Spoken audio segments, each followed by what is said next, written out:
Today on the Tiger Lacrosse Report, head coach Shawn Nadelen and I will preview the Tigers matchup with the visiting Mount St. Mary's Mounties. Strap in, Tiger fans. The Tiger Lacrosse Report starts now.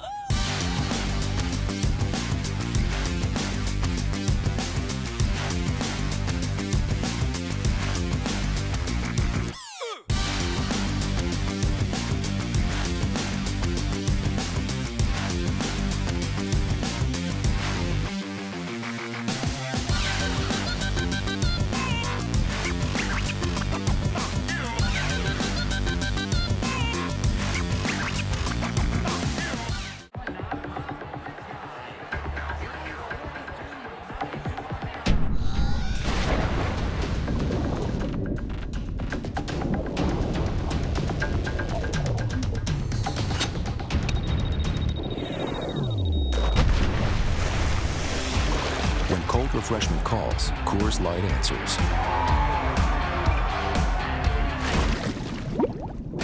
Frost brewed Coors Light, the world's most refreshing beer. Obviously, you want to be playing your best basketball coming down the stretch. If you are, it's very, very possible. You get the madness of March, you can strike gold at the right time. It's not easy to get to, but it's the goal. March Madness returns to Baltimore for the 2016 CAA Men's Basketball Championship. Be there March 4th through 7th at the Royal Farms Arena as your Towson Tigers chase their dreams of playing in the NCAA tournament. Towson fans can find the best seats by visiting TowsonTigers.com.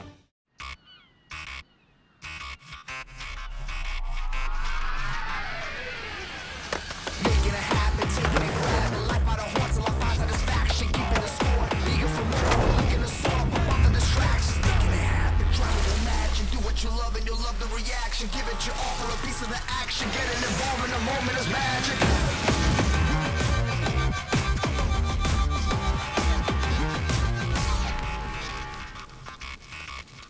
For an athlete, there's nothing scarier than a torn ACL. Athletes trust us with their care and their careers because we're a recognized leader in sports medicine. Get back to your active life sooner with MedStar Sports Medicine. Rock and Jump, the ultimate trampoline park, is now open in Towson. Get big air and have big fun at Rock and Jump. You and your friends are sure to have a blast in our state-of-the-art jumping arenas. Want to be a rock star with your kids? Book their next birthday party at Rock and Jump. Our slam dunk zones, high-flying dodgeball, and super popular X-Beam make Rock and Jump the most rockin' birthday experience around. With a private party room and a personal party host, a Rock and Jump birthday party is great for the kids and easy on parents. Visit rockandjump.com for all the info or to book your party today. Playing basketball is a tremendous education. I've always felt athletics and the CAA prepares you well for life. You're constantly faced with adversity. It builds character, it builds leadership. Our kids recognize the need to be successful on the court for the rest of their lives. One of these days, the air is going to come out of that ball. It's not going to be bouncing anymore. What are you going to do with your life? Get that degree, get a meaningful degree, so that whenever that ball stops bouncing, you'll be able to do something with your life. Hello, and once again, welcome to the Tiger Lacrosse Report. I'm your host, Spiro Morekas. The Tigers picked up an 11-2 win in their season opener and now move on to face Mount St. Mary's on Saturday, February 20th at 2 o'clock at Johnny Unitas Stadium. To preview the game, I'm joined by the head coach of the Tigers, Shawn Nadelen. And Coach, you've got that first game against Mercer under your belt. Now the Mount moves in, a team that you handled pretty easily last year, but a team that's dangerous and also was victorious in their first game against one of your CAA foes, Delaware, beating them 14-11. Evan Gormsley with 4 goals, so obviously they've got guys who have firepower. They do, and seeing the game against Delaware, their Mount St. Mary's is a much improved team than last year, and even we definitely had our challenges against them last year. So we're looking at a team that's improved. They're more confident. Obviously, getting that first win against Delaware, putting up 14 goals against a tough team. We got a lot to work on this week to prepare for those guys, and going to have to put a great game together against them. You're in a situation where you don't have a midweek game early in the year, so you're going week to week. How much does that change how you practice during the week now that you're in season as opposed to leading up to the season? It doesn't change a ton right now because we're still not so much installing, but continuing to clean up some of the stuff that we have in from the preseason and making sure that everything's more fine-tuned as we go through. So you're looking at making sure what you do is pretty effective and as good as it can be, but also need to understand what your opponent is doing and the different things that they run schematically, and making sure we're comfortable with that and understanding how we want to attack it both offensively, defensively, and riding and clearing, all those different things. How different is the mount from Mercer? Well, I think, from what I understand, they're going to have all their guys. I know Mercer didn't bring all their guys and had to leave some of their starters at home, unless something happens with the mount, during the week. I got to imagine that all their starters will be there. But they're, I think, a little bit more balanced offensively. They have some good firepower at the midfield and at the attack. Defensively, they're very aggressive. They'll fly around. They'll challenge your stick work.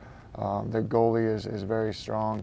He's a guy that plays a little bit out of character from what we typically see. He'll come out and challenge shots. He'll extend himself out of the crease, and pretty active goalie.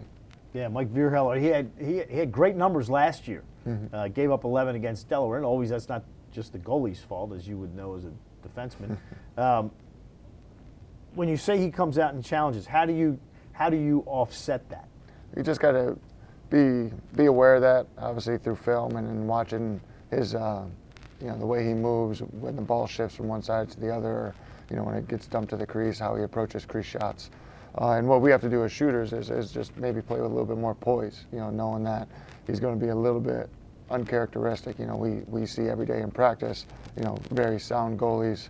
Obviously, Tyler White's a big guy in cage, and then you got Matt Hoy and Josh Miller in cage, a little bit smaller statue, probably similar to Mount's goalie. But we have to be able to, instead of maybe taking a rush shot, be able to use a little bit more poise and be a little bit more selective in where we put the ball. Last week against Mercer, you guys were shooting at a rapid pace, which is something we didn't see a lot last year. Is that something we should expect as the season goes on, that this team's going to be more explosive offensively? We're going to take the shots that we feel are good ones. We're not going to just take shots from 18 yards just to get shots off and get try to get shots on cage. Our offense is going to work to generate high quality shots, and hopefully that's in a high volume. That means our offense is working well. We're making the defense work against us. For our offense to generate, I think we had maybe 38 shots or so against Mercer. That's a good thing because we got good possession time. Our guys, I didn't think that we took too many poor shots, that we have done in the scrimmages. So it's good to see our guys be able to do that. But the more volume of high quality shots, the better we think our chances would be of scoring. Face-offs. Last week against Mercer, Alec Berkeley started off like a house of fire. I mean, he was winning every face-off. But as the game wore on, Mercer started doing a better job. Does that concern you going into the Mount St. Mary's game? It does a little bit, absolutely. And it's kind of a misnomer with how Alec won his face-offs. He was able to win it after the ball had come out. The first couple, he was able to, I think, battle and earn the clamp and then be able to control the ball coming out. The other times, he was kind of the other guy, Mercer's guy was winning the clamp, and Alec was doing a good job staying in the fight once the ball came out, made it a 50-50 ball, and earning possession for us that way. So we've been working, we've had a couple days of practice here and been working on trying to correct that and how to be a little bit better with regards to what we saw against Mercer. Alec wasn't happy with his performance. He was happy that obviously he won possession, but knows that he can do much better as far as controlling the clamp, being able to win it to himself or get it to a wing to have a better opportunity. Quite a difference from a couple years ago when you were lucky if you were getting 30 or 40% of the face-offs. Now, Alec has progressed so much that if you're not winning more than 50%, you're not happy. Mm-hmm. Big difference. It is. It's nice as a team to have a little bit more confidence in your face-off play. We have different weapons to use between Alec and Zach Goodrich took some. Steven Stillwell continues to progress. Pat Conroy if we need to go to a long stick option. So we have options and we're all confident. We're confident in those different looks. But being able to be more consistent than we have in the past, knowing that we should be a little bit more balanced there. It helps take pressure off the defense. Hopefully, allow the offense more opportunities. The new face-off rules that went into play, I believe it was last year, have helped us as well. Speaking of which, there were really no major changes this year, were there? No, they go in 2-year cycles, and this is the second year of the 2-year cycle. So there's no major changes. This year, next year, depending on what the rules committee does, there potentially could be. All right, you got the win against Mercer. Now you've got Mount coming up, Georgetown the following week. When you schedule, do you try to get teams that maybe have different styles, or just work out that way? Works out that way. We look at competition, the level of competition that we're going to face, not so much different styles. We do that in scrimmages to prepare ourselves for potentially what we may see in games. We scrimmage Bucknell, who is a great team because they slide fast. They do some, I don't want to say unorthodox, but different things offensively. They 10-man ride you. So that in the preseason helps us get prepared, for something that we might see, similar in the early part of the season that we might not know about from our opponent, or something that our opponent, does do and we do know about. So helps out that way. It's more, when you schedule for your season, you want great competition every week. Well, the Tigers getting set. They will take on Mount St. Mary's, 2 o'clock Saturday inside Johnny Unitas Stadium. Ben Rosenbaum will have the call on TowsonTigers.com along with Hunter Lochte starting at 1:45.